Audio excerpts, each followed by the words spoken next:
Sir Conan Doyle. Part 1.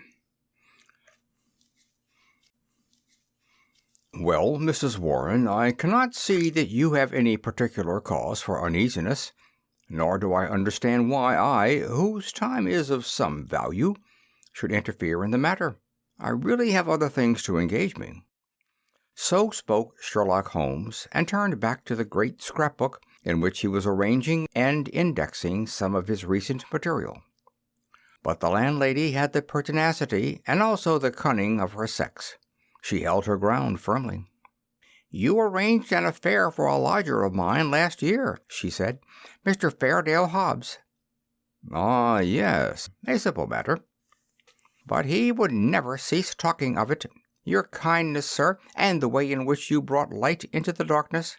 I remember his words when I was in doubt and darkness myself. I know you could, if you only would." Holmes was accessible upon the side of flattery, and also, to do him justice, upon the side of kindliness. The two forces made him lay down his gum brush with a sigh of resignation and push back his chair. "Well, well, Mrs. Warren, let us hear about it, then. You don't object to tobacco, I take it?" "Thank you. Watson, the matches." "You are uneasy, as I understand, because your new lodger remains in his rooms and you cannot see him. Why, bless you, Mrs. Warren, if I were your lodger, you often would not see me for weeks on end." "No doubt, sir, but this is different. It frightens me, Mr. Holmes. I can't sleep for fright. To hear his quick step moving here and moving there, from early morning to late at night, and yet never to catch so much as a glimpse of him, it's more than I can stand. My husband is as nervous over it as I am, but he is out at his work all day, while I get no rest from it. What is he hiding from? What has he done? Except for the girl, I am all alone in the house with him, and it's more than my nerves can stand." Holmes leaned forward and laid his long, thin fingers upon the woman's shoulder. He had an almost hypnotic power of soothing when he wished. The scared look faded from her eyes, and her agitated features smoothed into their usual commonplace. She sat down in the chair which he had indicated. "If I take it up, I must understand every detail," said he. "Take time to consider. The smallest point may be the most essential. You say that the man came 10 days ago and paid you for a fortnight's board and lodging?" "He asked my terms, sir. I said 50 shillings a week. There is a small sitting-room and bedroom, and all complete, at the top of the house." "Well?" "He said, 'I'll pay you £5 a week if I can have it on my own terms.' I'm a poor woman, sir, and Mr. Warren earns little, and the money meant much to me. He took out a £10 note, and he held it out to me then and there. 'You can have the same every fortnight for a long time to come if you keep the terms,' he said. 'If not, I'll have no more to do with you.' What were the terms?" "Well, sir, they were that he was to have a key to the house. That was all right. Lodgers often have them. Also, that he was to be left entirely to himself, and never, upon any excuse, to be disturbed." "Nothing wonderful in that, surely?" "Not in reason, sir. But this is out of all reason. He has been there for 10 days, and neither Mr. Warren nor I nor the girl has once set eyes upon him. We can hear that quick step of his, pacing up and down, night, morning, and noon, but except on that first night he has never once gone out of the house." "Oh, he went out the first night, did he?" "Yes, sir, and returned very late, after we were all in bed. He told me, after he had taken the rooms, that he would do so, and asked me not to bar the door. I heard him come up the stair after midnight." "But his meals?" "It was his particular direction that we should always, when he rang, leave his meal upon a chair outside his door. Then he rings again when he has finished, and we take it down from the same chair. If he wants anything else, he prints it on a slip of paper and leaves it." "Prints it?" "Yes, sir. Prints it in pencil. Just a word, nothing more. Here's the one I brought to show you. Soap. Here's another. Match. This is one he left the first morning. Daily Gazette. I leave that paper with his breakfast every morning." "Dear me, Watson," said Holmes, staring with great curiosity at the slips of foolscap which the lady had handed to him. "This is certainly a little unusual. Seclusion I can understand, but why print? Printing is a clumsy process. Why not write? What would it suggest, Watson?" "That he desired to conceal his handwriting." "But why? What can it matter to him that his landlady should have a word of his writing? Still, it may be as you say. Then again, why such laconic messages?" "I cannot imagine." "It opens a pleasing field for intelligent speculation. The words are written with a broad-pointed, violet-tinted pencil of a not unusual pattern. You will observe that the paper is torn away at the side here after the printing was done, so that the S of soap is partly gone. Suggestive, Watson, is it not?" "Of caution?" "Exactly. There was evidently some mark, some thumbprint, something which might give a clue to the person's identity. Now, Mrs. Warren, you say that the man was of middle size, dark and bearded. What age would he be?" "Youngish, sir. Not over 30. "Well, can you give me no further indications?" "He spoke good English, sir, and yet I thought he was a foreigner by his accent." "And he was well dressed?" "Very smartly dressed, sir. Quite the gentleman. Dark clothes, nothing you would note." "He gave no name?" "No, sir." "And has had no letters or callers?" "None." "But surely you or the girl enter his room of a morning?" "No, sir. He looks after himself entirely." "Dear me, that is certainly remarkable. What about his luggage?" "He had one big brown bag with him, nothing else." "Well, we don't seem to have much material to help us. Do you say nothing has come out of that room? Absolutely nothing?" The landlady drew an envelope from her bag. From it she shook out 2 burnt matches and a cigarette end upon the table. "They were on his tray this morning. I brought them because I had heard that you can read great things out of small ones." Holmes shrugged his shoulders. "There is nothing here," said he. "The matches have, of course, been used to light cigarettes. That is obvious from the shortness of the burnt end. Half the match is consumed in lighting a pipe or cigar.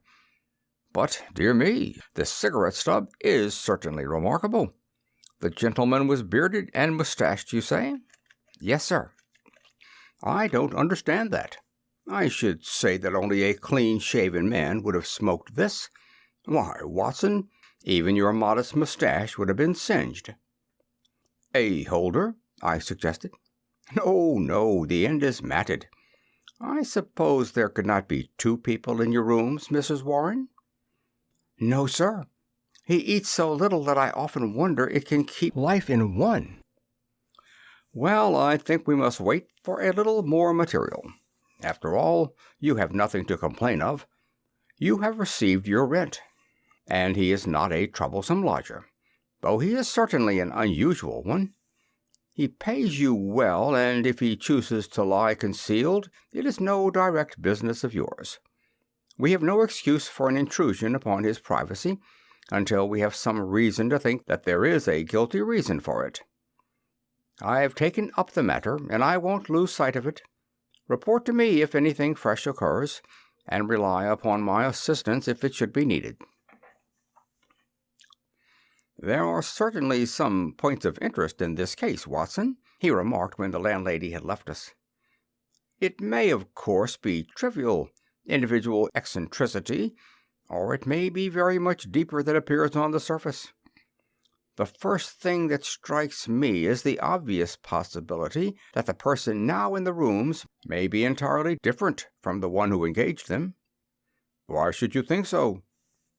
"Well, apart from this cigarette end, was it not suggestive that the only time the lodger went out was immediately after his taking the rooms? He came back, or someone came back, when all witnesses were out of the way. We have no proof that the person who came back was the person who went out. Then again, the man who took the rooms spoke English well. This other, however, prints match when it should have been matches. I can imagine that the word was taken out of a dictionary, which would give the noun but not the plural. The laconic style may be to conceal the absence of knowledge of English. Yes, Watson, there are good reasons to suspect that there has been a substitution of lodgers. But for what possible end? Ah, there lies our problem. There is one rather obvious line of investigation. He took down the great book in which, day by day, he filed the agony columns of the various London journals. "Dear me," said he, turning over the pages, "what a chorus of groans, cries, and bleatings! What a rag-bag of singular happenings! But surely the most valuable hunting ground that ever was given to a student of the unusual. This person is alone and cannot be approached by letter without a breach of that absolute secrecy which is desired. How is any news or any message to reach him from without? Obviously, by advertisement through a newspaper. There seems no other way, and fortunately we can concern ourselves with the one paper only. Here are the Daily Gazette extracts of the last fortnight. Lady with a black boa at Prince's Skating Club. That we may pass. Surely Jimmy will not break his mother's heart. That appears to be irrelevant. If the lady who fainted on Brixton's bus, she does not interest me. Every day my heart longs. Bleat, Watson, unmitigated bleat. Ah, this is a little more possible. Listen to this. Be patient. We'll find some means of communications. Meanwhile, this column, G. That is 2 days after Mrs. Warren's lodger arrived. It sounds plausible, does it not? The mysterious one could understand English, even if he could not print it. Let us see if we can pick up the trace again. Yes, here we are, 3 days later. Am making successful arrangements. Patience and prudence. The clouds will pass. G. Nothing for a week after that. Then comes something much more definite. The path is clearing. If I find chance signal message, remember code agreed, 1A, 2B, and so on. You will hear soon. G. That was in yesterday's paper, and there is nothing in today's. It's all very appropriate to Mrs. Warren's lodger. If we wait a little, Watson, I don't doubt that the affair will grow more intelligible. So it proved, for in the morning I found my friend standing on the hearthrug with his back to the fire and a smile of complete satisfaction upon his face. "How's this, Watson?" he cried, picking up the paper from the table. "High red house with white stone facings, 3rd floor, 2nd window left, after dusk, G. That is definite enough. I think after breakfast we must make a little reconnaissance of Mrs. Warren's neighborhood. Ah, Mrs. Warren, what news do you bring us this morning?" Our client had suddenly burst into the room with an explosive energy which told of some new and momentous development. "It's a police matter, Mr. Holmes," she cried. "I'll have no more of it. He shall pack out of there with his baggage. I would have gone straight up and told him so, only I thought it was but fair to you to take your opinion first. But I'm at the end of my patience, and when it comes to knocking my old man about—" "Knocking Mr. Warren about?" "Using him roughly, anyway." "But who used him roughly?" "Ah, that's what we want to know. It was this morning, sir. Mr. Warren is a timekeeper at Morton and Waylight's, in Tottenham Court, sir. He has to be out of the house before 7. Well, this morning he had not gone 10 paces down the road when 2 men came up behind him, threw a coat over his head, and bundled him into a cab that was beside the curb. They drove him an hour, and then opened the door and shot him out. He lay in the roadway so shaken in his wits that he never saw what became of the cab. When he picked himself up, he found he was on Hampstead Heath, so he took a bus home, and there he lies now on his sofa, while I came straight round to tell you what had happened. Most interesting, said Holmes. Did he observe the appearance of these men? Did he hear them talk? No, he is clean dazed. He just knows that he was lifted up as if by magic and dropped as if by magic. 2 at least were in it, and maybe 3. And you connect this attack with your lodger? Well, we've lived there 15 years, and no such happenings ever came before. I've had enough of him. Money's not everything. I'll have him out of my house before the day is done. Wait a bit, Mrs. Warren. Do nothing rash. I begin to think that this affair may be very much more important than appeared at first. It is clear now that some danger is threatening your lodger. It is equally clear that his enemies, lying in wait for him near your door, mistook your husband for him in the foggy morning light. On discovering their mistake, they released him. What they would have done had it not been a mistake, we can only conjecture. What am I to do, Mr. Holmes?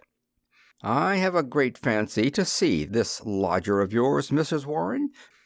I don't see how that is to be managed, unless you break in the door.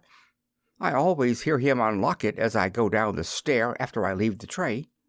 He has to take the tray in. Surely we could conceal ourselves and see him do it? The landlady thought for a moment. Well, sir, there's the box room opposite. I could arrange a looking-glass, maybe, and if you were behind the door— Excellent, said Holmes. When does he lunch? About 1, sir. Then Dr. Watson and I will come round in time. For the present, Mrs. Warren, good-bye. At 12:30 we found ourselves upon the steps of Mrs. Warren's house, a high, thin, yellow brick edifice in Great Orme Street, a narrow thoroughfare at the northeast side of the British Museum. Standing as it does near the corner of the street, it commands a view down Howe Street, with its more pretentious houses. Holmes pointed with a chuckle to one of these, a row of residential flats, which projected so that they could not fail to catch the eye. See, Watson, said he, high red house with stone facings. There is the signal station, all right. We know the place and we know the code, so surely our task should be simple. There is a to let card in that window. It is evidently an empty flat to which the confederate has access. Well, Mrs. Warren, what now? I have it all ready for you. If you will both come up and leave your boots below on the landing, I'll put you there now. It was an excellent hiding place which she had arranged. The mirror was so placed that, seated in the dark, we could very plainly see the door opposite. We had hardly settled down in it, and Mrs. Warren left us, when a distant tinkle announced that our mysterious neighbor had rung. Presently the landlady appeared with the tray, laid it down upon a chair beside the closed door, and then, treading heavily, departed. Crouching together in the angle of the door, we kept our eyes fixed upon the mirror. Suddenly, as the landlady's footsteps died away, there was the creak of a turning key, the handle revolved, and 2 thin hands darted out and lifted the tray from the chair. An instant later it was hurriedly replaced, and I caught a glimpse of a dark, beautiful, horrified face glaring at the narrow opening of the box-room. Then the door crashed to, the key turned once more, and all was silence. Holmes twitched my sleeve, and together we stole down the stair. I will call again in the evening, said he to the expectant landlady. I think, Watson, we can discuss this business better in our own quarters. My surmise, as you saw, proved to be correct, said he, speaking from the depths of his easy-chair. There has been a substitution of lodgers. What I did not foresee is that we should find a woman, and no ordinary woman, Watson. She saw us. Well, she saw something to alarm her, that is certain. The general sequence of events is pretty clear, is it not? A couple seek refuge in London from a very terrible and instant danger. The measure of that danger is the rigor of their precautions. The man, who has some work which he must do, desires to leave the woman in absolute safety while he does it. It is not an easy problem, but he solved it in an original fashion, and so effectively that her presence was not even known to the landlady who supplies her with food. The printed messages, as is now evident, were to prevent her sex from being discovered by her writing. The man cannot come near the woman, or he will guide their enemies to her. Since he cannot communicate with her direct, he has recourse to the agony column of a paper. So far, all is clear. But what is at the root of it? Ah, yes, Watson, severely practical, as usual. What is at the root of it all? Mrs. Warren's whimsical problem enlarges somewhat and assumes a more sinister aspect as we proceed. This much we can say. That is no ordinary love escapade. You saw the woman's face at the sign of danger. We have heard, too, of the attack upon the landlord, which was undoubtedly meant for the lodger. These alarms and the desperate need for secrecy argue that the matter is one of life or death. The attack upon Mr. Warren further shows that the enemy, whoever they are themselves not aware of the substitution of the female lodger for the male. It is very curious and complex, Watson. Why should you go further in it? What have you got to gain from it? What, indeed? It is art for art's sake, Watson. I suppose when you doctored, you found yourself studying cases without thought of a fee? For my education, Holmes? Education never ends, Watson. It is a series of lessons with the greatest for the last. This is an instructive case. There is neither money nor credit in it, and yet one would wish to tidy it up. When dusk comes, we should find ourselves one stage advanced in our investigation. When we returned to Mrs. Warren's rooms, the gloom of a London winter evening had thickened into one gray curtain, a dead monotone of color, broken only by the sharp yellow squares of the windows and the blurred halos of the gas lamps. As we peered from the darkened sitting-room of the lodging-house, one more dim light glimmered high up through the obscurity. "Someone is moving in that room," said Holmes in a whisper, his gaunt and eager face thrust forward to the window-pane. "Yes, I can see his shadow. There he is again. He has a candle in his hand. Now he is peering across. He wants to be sure that she is on the lookout. Now he begins to flash. Take the message also, Watson, that we may check each other. A single flash, that is A, surely. Now then, how many did you make it? 20? So did I. That should mean T. A-T, at, that's intelligible enough. Another T. Surely this is the beginning of a second word. Now then, T-E-N-T-A. Dead stop. That can't be all, Watson. Tinta gives no sense. Nor is it any better as 3 words. At, tin, ta, unless T-A are a person's initials. There it goes again. What's that? A-T-T-E. Why, it is the same message over again. Curious, Watson, very curious. Now he is off once more. A-T... Why, he is repeating it for the 3rd time. A-T-T-E-N-T-A 3 times. How often will he repeat it? No, that seems to be the finish. He has withdrawn from the window. What do you make of it, Watson? A cipher message, Holmes. My companion gave a sudden chuckle of comprehension. And not a very obscure cipher, Watson, said he. Why, of course, it is Italian. A means that it is addressed to a woman. Beware, beware, beware. How's that, Watson? I believe you have hit it. No doubt of it. It is a very urgent message, thrice repeated to make it more so. But beware of what? Wait a bit. He is coming to the window once more.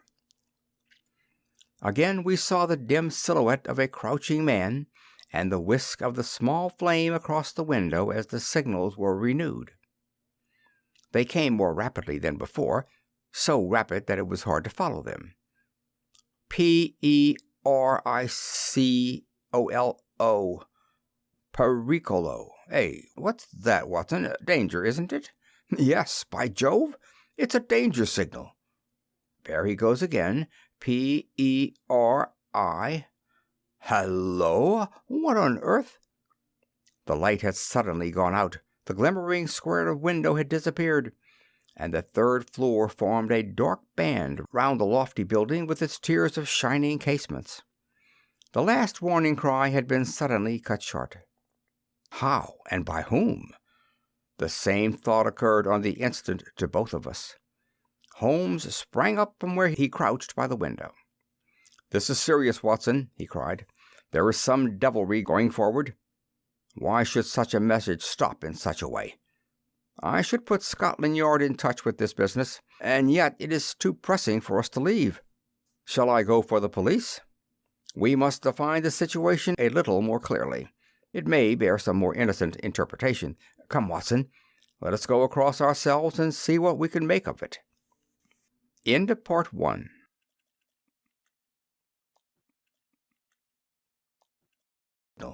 As we walked rapidly down Howe Street, I glanced back at the building which we had left. There, dimly outlined at the top window, I could see the shadow of a head, a woman's head, gazing tensely, rigidly, out into the night, waiting with breathless suspense for the renewal of that interrupted message. At the doorway of the Howe Street flats, a man, muffled in a cravat and greatcoat, was leaning against the railing. He started as the hall light fell upon our faces. "Holmes!" he cried. "Why, Gregson!" said my companion as he shook hands with the Scotland Yard detective. "Journeys end with lovers' meetings. What brings you here?" "The same reason that brings you, I expect," said Gregson. "How you got on to it, I can't imagine.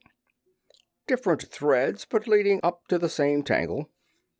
I've been taking the signals." "Signals?" "Yes, from that window. They broke off in the middle. We came over here to see the reason, but since it is safe in your hands, I see no object in continuing this business." "Wait a bit," cried Gregson eagerly. "I'll do you this justice, Mr. Holmes, that I was never in a case yet that I didn't feel stronger for having you on my side. There's only one exit to these flats, so we have him safe." "Who is he?" "Well, well, we score over you for once, Mr. Holmes. You must give us best this time."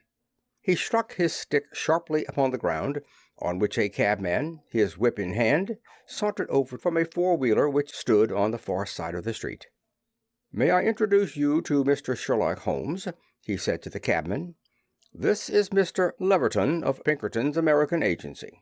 "The hero of the Long Island cave mystery," said Holmes. "Sir, I am pleased to meet you."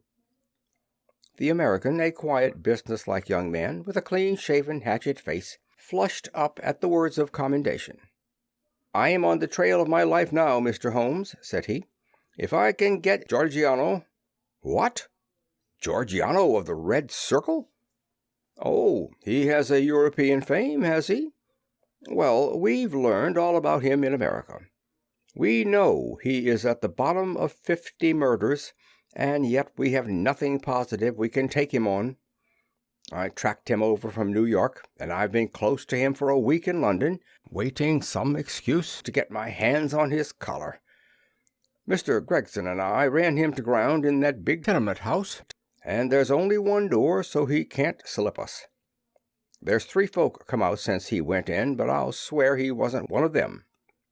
"Mr. Holmes talks of signals," said Gregson. "I expect, as usual, he knows a good deal that we don't." In a few clear words, Holmes explained the situation as it had appeared to us. The American struck his hands together with vexation. "He's on to us!" he cried. "Why do you think so?" "Well, it figures out that way, does it not? Here he is, sending out messages to an accomplice. There are several of his gang in London. Then suddenly, just as, by your account, he was telling them there was danger, he broke short off. What could it mean except that from the window he had suddenly either caught sight of us in the street, or in some way come to understand how close the danger was, and that he must act right away if he was to avoid it. What do you suggest, Mr. Holmes?" "That we go up at once and see for ourselves." "But we have no warrant for his arrest." "He is in unoccupied premises under suspicious circumstances," said Gregson. "That is good enough for the moment. When we have him by the heels, we can see if New York can't help us to keep him. I'll take the responsibility for arresting him now." Our official detectives may blunder in the matter of intelligence, but never in that of courage. Gregson climbed the stairs to arrest this desperate murderer with the same absolute quiet and businesslike bearing with which he would have ascended the official staircase of Scotland Yard. The Pinkerton man had tried to push past him, but Gregson had firmly elbowed him back. London dangers were the privilege of the London force. The door of the left-hand flat upon the third landing was standing ajar. Gregson pushed it open. Within, all was absolute silence and darkness. I struck a match and lit the detective's lantern. As I did so, and as the flicker steadied into a flame, we all gave a gasp of surprise. On the deal boards of the carpetless floor there was outlined a fresh track of blood. The red steps pointed toward us and away from an inner room, the door of which was closed. Gregson flung it open and held his light full blaze in front of him, while we all peered eagerly over his shoulders. In the middle of the floor of the empty room was huddled the figure of an enormous man, his clean-shaven, swarthy face grotesquely horrible in its contortion, and his head encircled by a ghastly crimson halo of blood, lying in a broad wet circle upon the white woodwork. His knees were drawn up, his hands thrown out in agony, and from the center of his broad brown, upturned throat there projected the white haft of a knife, driven blade deep into his body. Giant as he was, the man must have gone down like a pole-axed ox before that terrific blow. Beside his right hand a most formidable horn-handled, two-edged dagger lay upon the floor, and near it a black kid glove.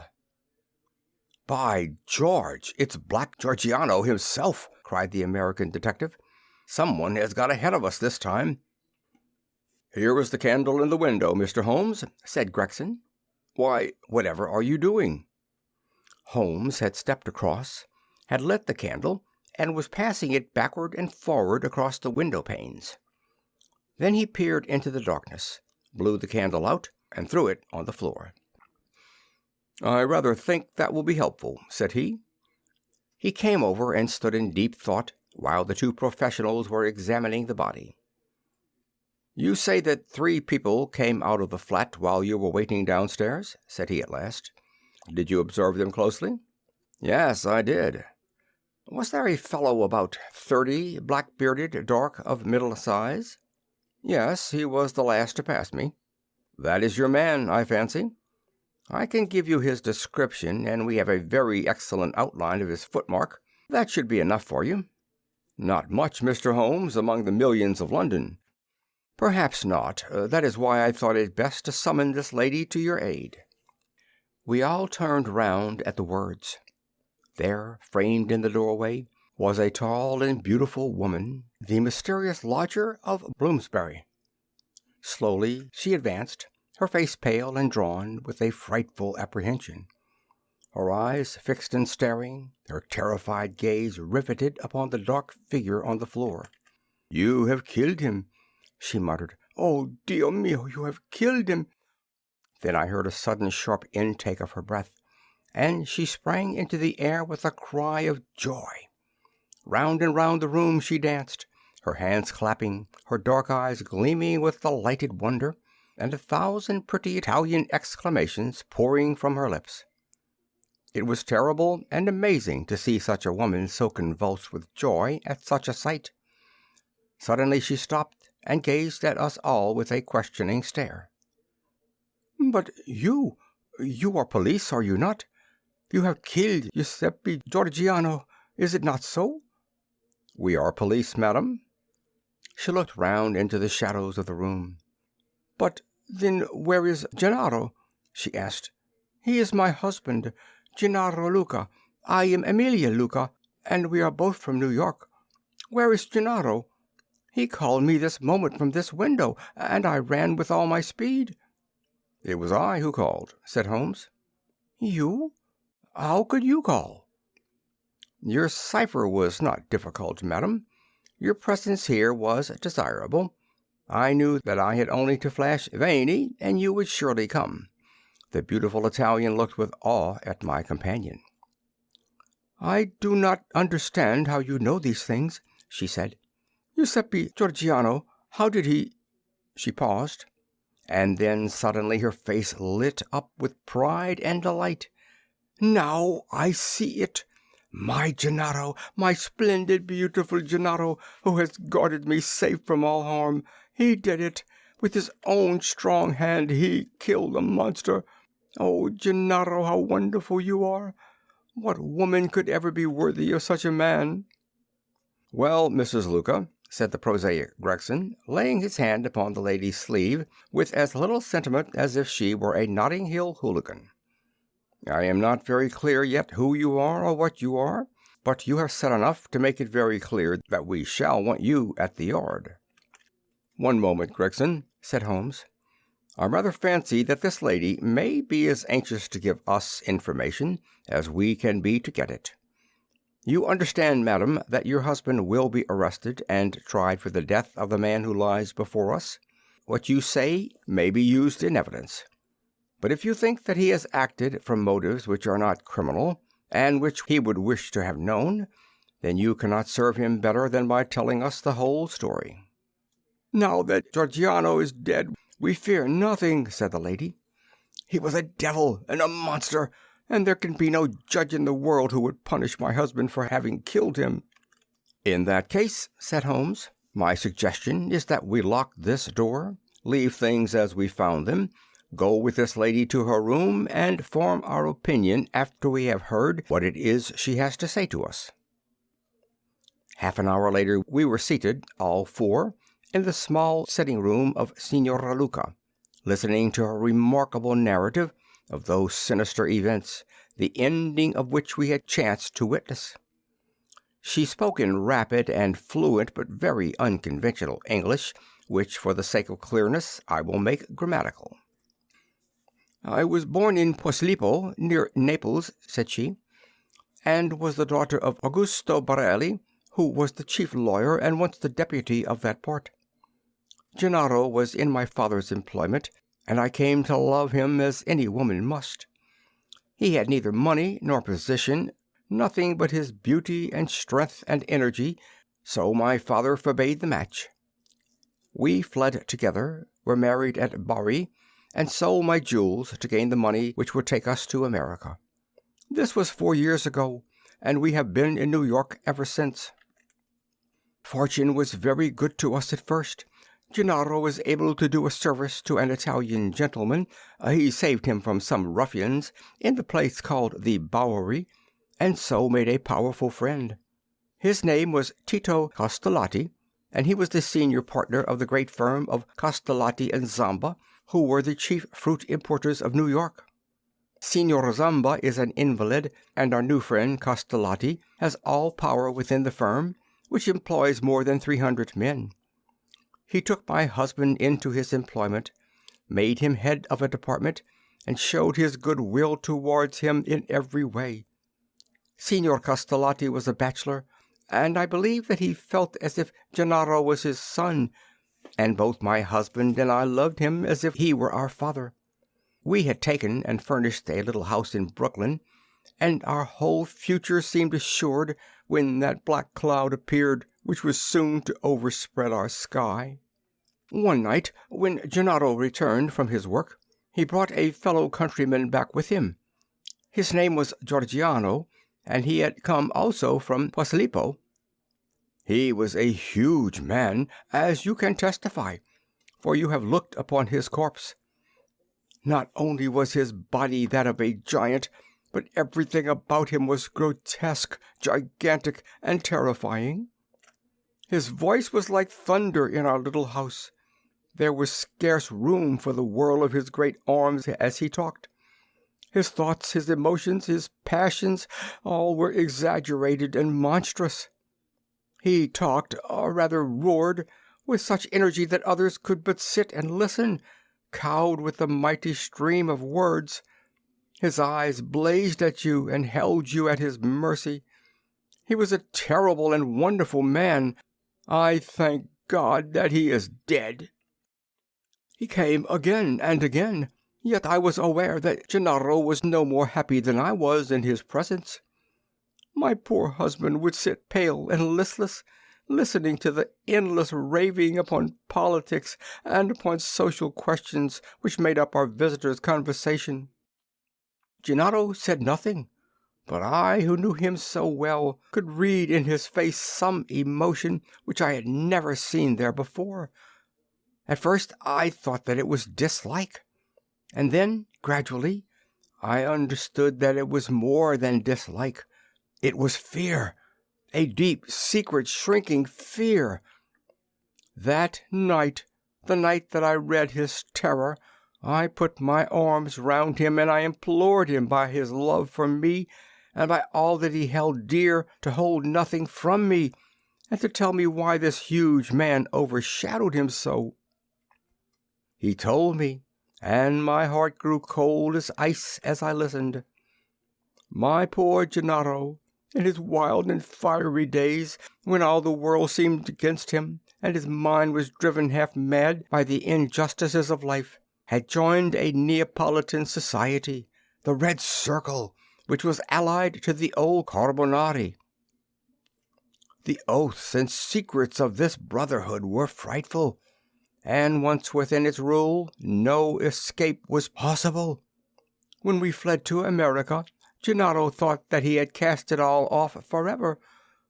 What was his horror one evening to meet in the streets the very man who had initiated him in Naples, the giant Giorgiano, a man who had earned the name of Death in the south of Italy, for he was red to the elbow in murder. He had come to New York to avoid the Italian police, and he had already planted a branch of this dreadful society in his new home. All this Gennaro told me, and showed me a summons which he had received that very day, a red circle drawn upon the head of it, telling him that a lodge would be held upon a certain date, and that his presence at it was required and ordered. That was bad enough, but worse was to come. I had noticed for some time that when Giorgiano came to us, as he constantly did in the evening, he spoke much to me, and even when his words were to my husband, those terrible, glaring, wild beast eyes of his were always turned upon me. One night his secret came out. I had awakened what he called love within him, the love of a brute, a savage. Gennaro had not yet returned when he came. He pushed his way in, seized me in his mighty arms, hugged me in his bear's embrace, covered me with kisses, and implored me to come away with him. I was struggling and screaming when Gennaro entered and attacked him. He struck Gennaro senseless and fled from the house which he was never more to enter. It was a deadly enemy that we made that night. A few days later came the meeting. Gennaro returned from it with the face which told me that something dreadful had occurred. It was worse than we could have imagined possible. The funds of the society were raised by blackmailing rich Italians and threatening them with violence should they refuse the money.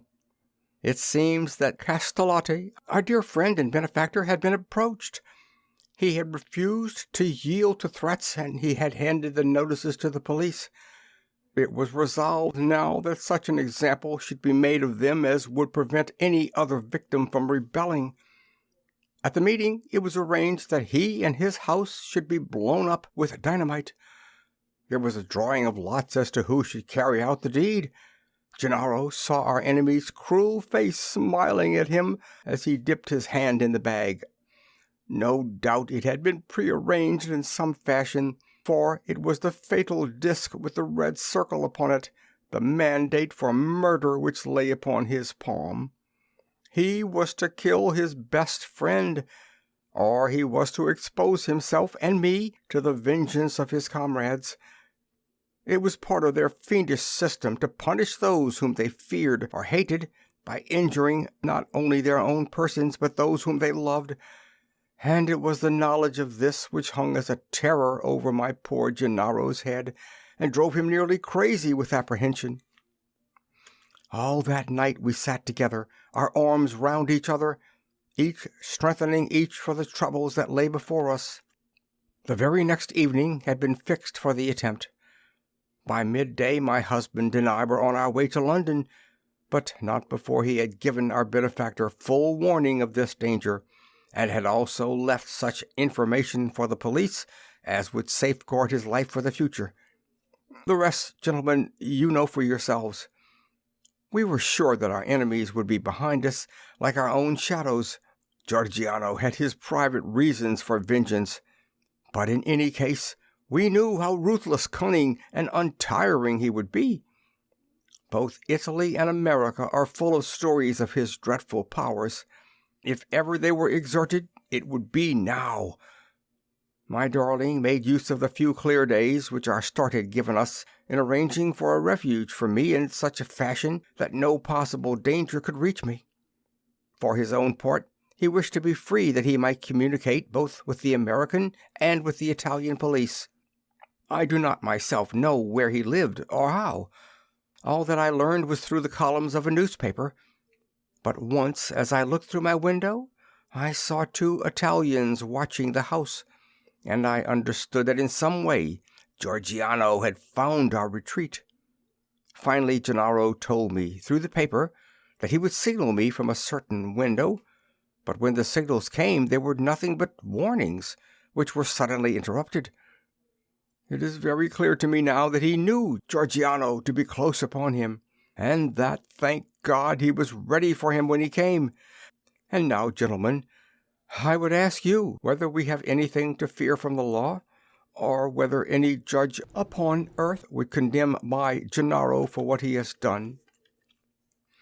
"Well, Mr. Gregson," said the American, looking across at the official, "I don't know what your British point of view may be, but I suggest that in New York this lady's husband will receive a pretty general vote of thanks." "She will have to come with me and see the chief," Gregson answered. "If what she says is corroborated, I do not think she or her husband has much to fear. But what I can't make heads or tails of, Mr. Holmes, is how on earth you got yourself mixed up in the matter." "Education, Gregson, education. Still seeking knowledge at the old university. Well, Watson, you have one more specimen of the tragic and grotesque to add to your collection. By the way, it is not 8 o'clock, and a Wagner night at Covent Garden. If we hurry, we might be in time for the second act." End of Part 2. End of The Adventure of the Red Circle by Arthur Conan Doyle.